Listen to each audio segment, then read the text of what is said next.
श्री ब्रह्म पुराण राजा इंद्रद्युम्न के द्वारा अश्वमेध यज्ञ तथा पुरुषोत्तम प्रसाद निर्माण का कार्य। मुनियों ने कहा, भगवान, अब हम राजा इंद्रद्युम्न का शेष वृत्तांत सुनना चाहते हैं। उस शेष तीर्थ में जाकर उन्होंने क्या किया? ब्रह्मा जी बोले, मुनिवरों सुनो, मैं उस क्षेत्र के दर्शन और राजा के कृत्य का संक्षेप से वर्णन करता हूँ। उस त्रिभुवन विख्यात पुरुषोत्तम क्षेत्र में जाकर महाराज इंद्रद्युम्न ने रमणीय स्थानों और नदियों का दर्शन किया। वहाँ एक बड़ी पवित्र नदी बहती है जो विंध्याचल की घाटी से निकलती है। वह शीतलोत्पला के नाम से विख्यात, सब पापों को दूर करने वाली तथा कल्याणमयी है। उसका स्रोत बहुत बड़ा है। उसकी महत्ता गंगा जी के समान है। वह दक्षिण समुद्र में मिलती है। वह पुण्य सलीला सरित महानदी के नाम से भी विख्यात है। उसके दोनों किनारों पर अनेकों गांव और नगर बसे हुए हैं। वे सभी गांव अच्छी फसल होने के कारण बड़े मनोहर दिखाई देते हैं। वहाँ के लोग बड़े हष्टपुष्ट होते हैं और वहाँ रहने वाले ब्राह्मण, क्षत्रिय, वैश्य तथा शुद्ध शांत भाव से पृथक पृथक अपने धर्मों में तत्पर दिखाई देते हैं। ब्राह्मणों के मुख से 6 अंग, पद और कर्म से युक्त वैदिक वाणी निकलती रहती है। कोई अग्निहोत्र में लगे रहते हैं और कोई उपासना में। वे समस्त शास्त्रों के अर्थ समझने में कुशल, यज्ञकर्ता एवं प्रचुर दक्षिणा देने वाले होते हैं। वहाँ चबूतरों, सड़कों, वनों, उपवनों, सभा मंडपों, महलों और देव मंदिरों में महान जन समुदाय एकत्रित होकर इतिहास, पुराण, वेद, वेदांग, काव्य एवं शास्त्रों की कथा सुनते रहते हैं। उस देश की स्त्रियों को अपने रूप और यौवन पर गर्व होता है। वे सभी उत्तम लक्षणों से संपन्न होती हैं। उस क्षेत्र में सन्यासी, वानप्रस्थ, सिद्ध, स्नातक, ब्रह्मचारी, मंत्र सिद्ध, तपस्या सिद्ध और यज्ञ सिद्ध पुरुष निवास करते हैं। इस प्रकार राजा ने उस क्षेत्र को परम शोभायमान देखा। इसलिए मन में यह निश्चय किया कि यहीं रहकर परम देव, परम अपार, परम पद, अनंत, अपराजित, सर्वेश्वर, जगत गुरु, सनातन भगवान विष्णु की आराधना करूं। यही भगवान का महान स्थित पुरुषोत्तम क्षेत्र है। यह बात मुझे मालूम हो गई क्योंकि यहाँ कल्पवृक्ष स्वरूप विशाल वट वृक्ष खड़ा है। यही इंद्र नीलमणि की बनी हुई मणिमय प्रतिमा है जिसे भगवान ने स्वयं छिपा दिया है, क्योंकि यहाँ दूसरी कोई प्रतिमा नहीं दिखाई देती। मैं ऐसा प्रयत्न करूंगा जिससे सत्य पराक्रमी जगदीश्वर भगवान विष्णु मुझे प्रत्यक्ष दर्शन दे। मैं अन्य भाव से भगवान में मन लगाकर यहाँ यज्ञ, दान, तपस्या, होम, ध्यान, पूजन तथा उपवास आदि के द्वारा विधि पूर्वक उत्तम व्रत का पालन करूंगा। साथ ही यहाँ श्री विष्णु भगवान के मंदिर बनाने का कार्य भी प्रारंभ करूंगा। द्विजवरों, यह सोचकर महाराज इंद्रद्युम्न ने वहाँ भगवान का मंदिर बनवाने के लिए कार्य आरंभ किया। उन्होंने ज्योतिष शास्त्र के पारंगत समस्त आचार्यों को बुलाकर बड़ी प्रसन्नता के साथ यत्न पूर्वक भूमि का शोधन कराया। इस कार्य में ज्ञान संपन्न ब्राह्मणों, वेद शास्त्र के पारंगत अमात्यों, मंत्रियों तथा वास्तु विद्या के विद्वानों का भी सहयोग प्राप्त था। उन सबके साथ भली भांति विचार करके शुभ दिन और शुभ मुहूर्त में, जबकि उत्तम चंद्रमा और नक्षत्रों का योग था तथा ग्रहों की भी अनुकूलता थी, राजा ने श्रद्धा पूर्वक अर्घ दिया। उस समय जय जयकार तथा मंगलमय शब्द हो रहे थे। भांति भांति के वाद्यों की मनोहर ध्वनि गूंज रही थी। वेद मंत्रों के गंभीर घोष तथा मधुर संगीत हो रहे थे। फूल, लाजा, अक्षत, चंदन, भरे हुए कलश तथा दीपक आदि के द्वारा पूजा कार्य संपन्न किया गया था। इस प्रकार अर्धदान दे महाराज इंद्रद्युम्न ने शूरवीर कलिंगराज, उत्कलराज और कौशलराज को बुलाकर कहा, राजाओं, तुम सब लोग एक ही साथ मंदिर के निमित्त शिला ले आने के लिए जाओ। अपने साथ प्रधान शिल्पियों को भी जो शिला खोदने के काम में निपुण हो ले लो। विंध्याचल बहुत विस्तृत पर्वत है। वह अनेकों कंदराओं से सुशोभित है। उनके सभी शिखरों को भली भांति देखकर सुंदर सुंदर शिलाएं कटवाओ और उन्हें छकड़ों तथा नावों पर लाद कर ले आओ। विलंब ना करो। इस प्रकार राजाओं को शिला के लिए जाने की आज्ञा दे। महाराज ने अमात्यों और पुरोहितों से कहा, सर्वत्र शीघ्रगामी दूत भेजे जाएं और वे पृथ्वी के समस्त राजाओं के पास जाकर मेरी यह आज्ञा सुना दें। राजाओं, महाराज इंद्रद्युम्न की आज्ञा के अनुसार तुम सब लोग हाथी, घोड़े, रथ और पैदल सेना तथा अमात्य एवं पुरोहितों के साथ चलो। ऐसी आज्ञा पाकर दूत राजाओं के पास गए और सबको महाराज की आज्ञा सुना दी।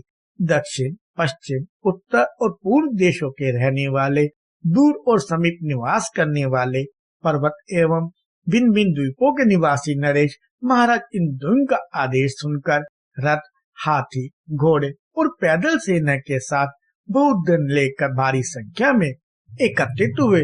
राजाओं को अमात्यों और पुरोहितों सहित आया देख महाराज को बड़ी प्रसन्नता हुई।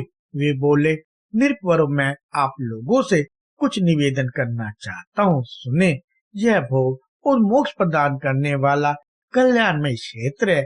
मैं यह अश्वमेध यज्ञ करना और भगवान विष्णु का मंदिर बनवाना चाहता हूँ, किंतु मैं इसे कैसे पूर्ण कर सकता हूँ, इस चिंता में मेरा चित्त व्याकुल हो रहा है। यदि आप लोग भली भांति मेरी सहायता करें तो मेरा सब कार्य संपन्न हो सकता है। महाराज इंद्रद्युम्न के यूं कहने पर सब राजाओं को बड़ा हर्ष हुआ। उन्होंने महाराज की आज्ञा से धन, रथ, सुवर्ण, मणि, मोती, कंबल, मृगचम, सुंदर बिछौने, हीरे, पुखराज, मानिक, लाल, नीलम, हाथी, घोड़े, रथ, हथिनी, भली भांति के द्रव्य, भक्ष्य भोज्य तथा अनुलेप आदि पदार्थों की वर्षा की। राजा इंद्रद्युम्न ने देखा यज्ञ की सब सामग्री एकत्रित हो गई है और यज्ञकर्ता के ज्ञाता, वेद वेदांग में प्रारंगत, शास्त्र ज्ञान में निपुण तथा सब कर्मों में कुशल ऋषि, महर्षि, देव ऋषि, तपस्वी, ब्रह्मचारी, गृहस्थ, वानप्रस्थ, सन्यासी, स्नातक तथा अग्निहोत्रपरायण ब्राह्मण भी उपस्थित है। तब उन्होंने अपने पुरोहित से कहा, ब्राह्मण, कुछ विद्वान ब्राह्मण जो वेदों के प्रारंगत पंडित हो, जाकर अश्वमेध यज्ञ की सिद्धि के लिए उत्तम स्थान देखें। राजा के यूं कहने पर विज्ञान पुरोहित ने यज्ञ कर्म में कुशल ब्राह्मणों को आगे करके शिल्पियों के साथ प्रस्थान किया और उस देश में जहाँ धीवरों का गांव था, विधि पूर्वक यज्ञशाला बनवाई। उसमें गली कूचे और छतरियां भी बनवाई गई थी। सैकड़ों महल बनवाए गए थे। सारा यज्ञ मंडप सुवर्ण रत्नों तथा श्रेष्ठ मणियों से विभूषित हो इंद्र भवन के समान रमणीय दिखाई देता था। खम्भों पर सुवर्ण से चित्रकारी की गई थी। दरवाजे बड़े बड़े बने हुए थे। यज्ञ के प्रत्येक भवन में शुद्ध स्वर्ण का उपयोग किया गया था। धर्मात्मा पुरोहित ने भिन्न भिन्न देशों के निवासी राजाओं के लिए अंतपुर भी बनवाए थे। नाना देश से आए हुए ब्राह्मणों और वैश्यों के लिए भी उन्होंने अनेक शाला बनवाई थी।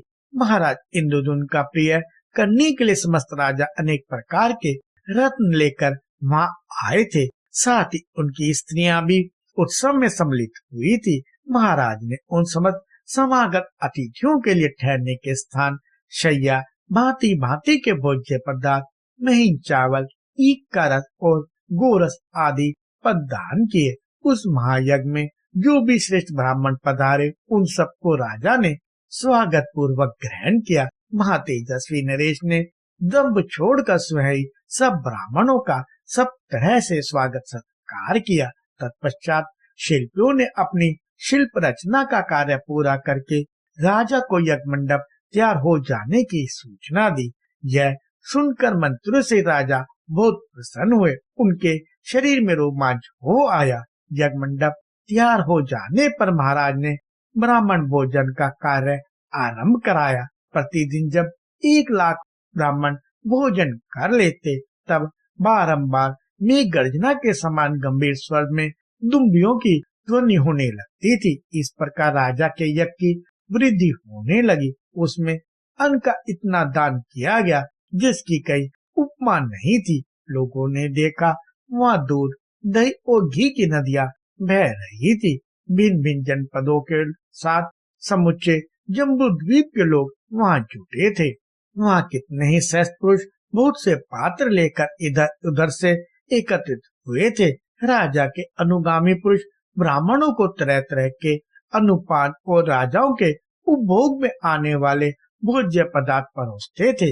यज्ञ में आए हुए वेदविद्ता ब्राह्मणों तथा राजाओं का महाराज ने पूर्ण स्वागत सत्कार किया। उसके बाद उन्होंने राजकुमारों से कहा। राजा बोले, राजपुत्रों, अब समस्त शुभ लक्षणों से युक्त श्रेष्ठ अश्व ले आओ और उसे समुचे पृथ्वी पर घुमाओ। विद्वान और धर्मात्मा ब्राह्मण यहाँ होम करे और यह यज्ञ उस समय तक चालू रहे जब तक कि भगवान इसके समीप प्रकट होकर मुझे प्रत्यक्ष दर्शन ना दे। यूं कहकर राजाओं में श्रेष्ठ इंद्रद्युम्न ने बहुत सा स्वर्ण, करोड़ों के आभूषण, हाथी घोड़े, अरबों बैल तथा स्वर्ण में सींगों वाली दुधारू गाय, जिनके साथ कांसे के दुख पात्र थे, वेदविद्ता ब्राह्मणों को दान किए। इसके सिवाय बहुमूल्य वस्त्र, हरिण्य के बालों से बने हुए बिछोने, मूंगा, मणि तथा हीरा, पुखराज, मानिक और मोती आदि भांति भांति के रत्न दिए। उस अश्वमेध यज्ञ में याचकों और ब्राह्मणों की भांति भांति के भक्ष्य भोजन पदार्थ प्रदान किए गए। मीठे पुए तथा स्वादिष्ट अन्न सब जीवों की तृप्ति के लिए बारंबार दिए जाते थे। वहाँ दिए गए तथा दिए जाने वाले धन का कभी अंत नहीं होता था। इस प्रकार उस महायज्ञ को देखकर देवता, दैत्य, चारण, गंधर्व, अप्सरा, सिद्ध, ऋषि और प्रजापति सबके सब बड़े विस्मय में पड़ गए। उस यज्ञ की सफलता देख पुरोहित, मंत्री तथा राजा सबको बड़ी प्रसन्नता हुई। वहाँ कोई भी मनुष्य मलिन, दीन अथवा भूखा नहीं रहा। उस यज्ञ में किसी प्रकार का उपद्रव, ग्लानि आदि व्याधि, अकाल मृत्यु, दंशन, ग्रह पीड़ा अथवा विष का कष्ट नहीं हुआ। इस प्रकार राजा ने अश्वमेध यज्ञ तथा पुरुषोत्तम प्रसाद निर्माण का कार्य विधि पूर्वक पूर्ण किया।